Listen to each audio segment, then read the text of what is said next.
Я закликаю вас, записуйте свідоцтво тих, хто пережив ці жахливі часи депортації.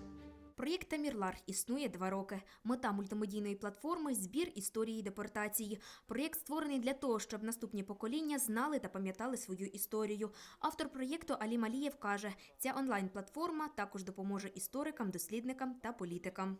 Створити такий онлайн-музей, онлайн-архів, oral history – це англійською називається, а українською – це усних історій свідків депортації, жертв депортації, які сьогодні живі, які пам'ятають цю трагедію.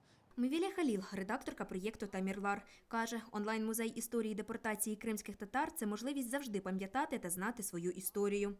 Ми вирішили зробити такий ресурс, де можна буде зібрати ці історії в одному місці. І так виник проєкт «Тамірлар».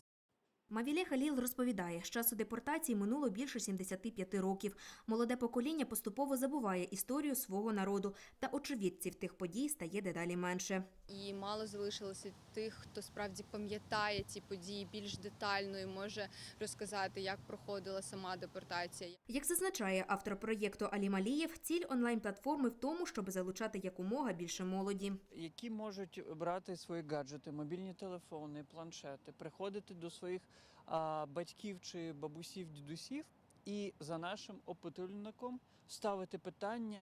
Щоб відзняти відеорозповідь, слід виконати 2 інструкції від авторів. Це відповісти на ряд питань, які складали разом з істориками, та як правильно і просто відзняти відео на ваш мобільний пристрій чи камеру. Ось питання, які ви можете поставити своїм рідним. Для більшої зручності їх прописали російською та кримськотатарською. Серед питань – це що ви пам'ятаєте про дорогу та прибуття, коли повернулися до Криму, та багато інших питань. Щодо відеоряду, на сайті також є послідовний алгоритм дій. Коли це відео є, воно десь приблизно триває від 15 хвилин до години може тривати, в залежності від того, скільки людина пам'ятає, скільки людина може розповісти, бо це ж дуже важка тема. Після того, як відео потрапляє до команди проєкту, його перекладають 4 мовами – українською, російською, кримськотатарською та англійською. Після цього відео викладають в соцмережах та на сайті tamirlar.com. На сайті ми збираємо не тільки такі історії. На сайті ми збираємо, наприклад, відкрили зараз розділ «Депортація в мистецтві».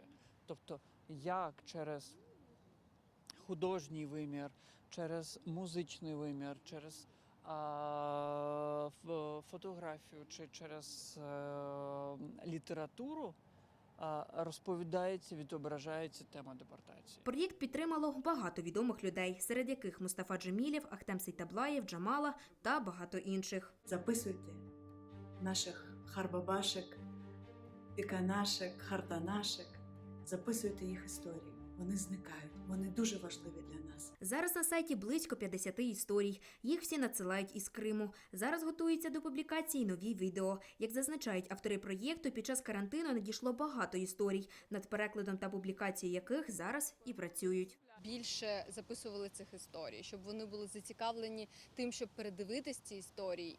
Депортація кримських татар відбулася в травні 1944 року. Тоді за наказом Сталіна корінних жителів півострова примусово виселили з Криму. За перші роки переселення від голоду, виснаження і хвороб померли від 20 до 46% депортованих. Масово повертатися на Кримський півострів корінні жителі змогли після незалежності України. Ірина Сорока, Максим Терещенко. Новини на Суспільному. Крим.